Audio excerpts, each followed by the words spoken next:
au décollage. Voilà. Il est en vert, il est gracieux, il évolue tout doucement, en vol à plat, en montée, en descente, sur le dos. En descente, il n'accélérait pas beaucoup puisqu'il y avait plein de bombes, plein de voilures, plein de choses qui le retenaient pour descendre. Donc autant il ne montait pas très vite, mais il ne descendait pas très vite non plus. Donc idéal. Voilà. Et en général, l'élève pilote en place avant entend son instructeur qui lui dit la bille, c'est cette espèce d'instrument de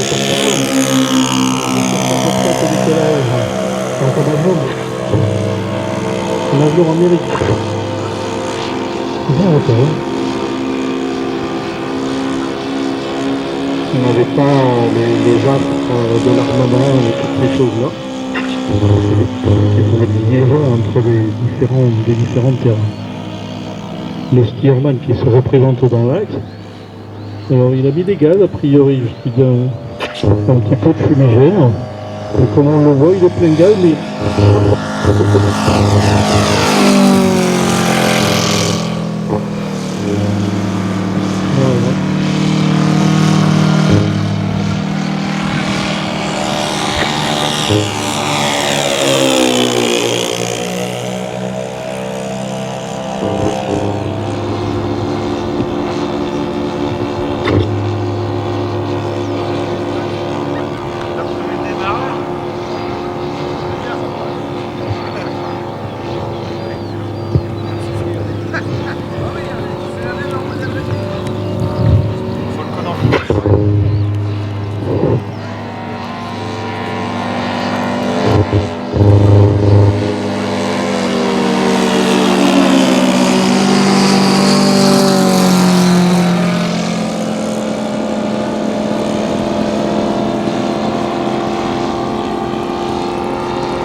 T'as pas ton badge, c'est pas grave.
Alors voilà, après avoir adopté une position de repli sur les micros. Donc notre PT-17 qui se présente à l'atterrissage, il va essayer de passer au-dessus de la bordure du terrain. Voilà, avant de se présenter pour l'arrondi. Donc voilà, on dirait qu'il est plein de gaz, mais non, il est au ralenti. Voilà, l'élève pilote n'a fait qu'un seul rebond aujourd'hui, donc il sera félicité par son instructeur. Et ils ont rentré dans cette pays de trouver les canailles.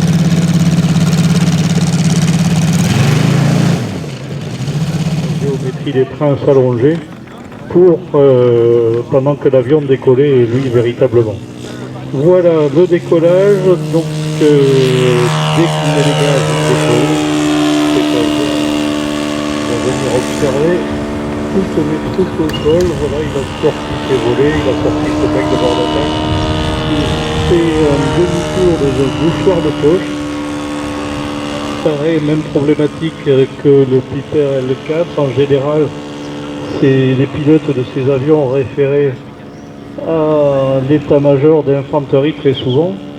Donc là, notre Fieseler-Storch est en train de perturber les volatiles là actuellement, qui étaient vraisemblablement dans une ascendance. Voilà, et donc je pense qu'il va se mettre à tourner avec eux pour pouvoir monter à économiser le carburant.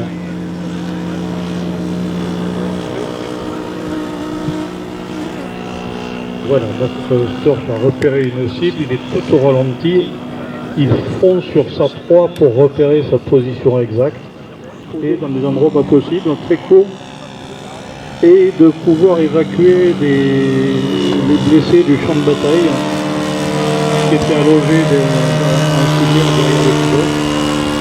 Toutes les caractéristiques ont été exploitées dans les avions d'observation, également dans d'autres conflits.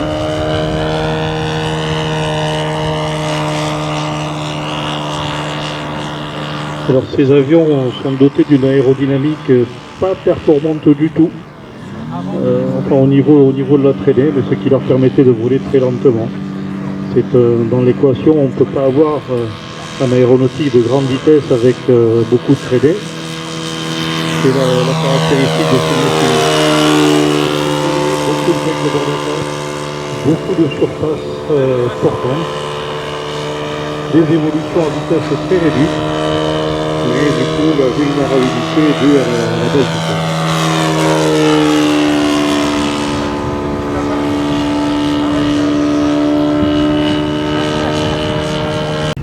Mais les pilotes hors pair qui savaient manipuler ces Piper L4, ces Fieseler-Storch et autres machines de la même catégorie, savaient faire des évolutions que certains ne recommandent très peu. Voilà, notre Storch à l'atterrissage, il va se poser dans un mouchoir de poche. Voilà, il a besoin juste du premier tiers de la piste, ça suffit bien pour ces machines-là pour se poser. Et encore, il en avait 2 fois, 3 fois trop pour...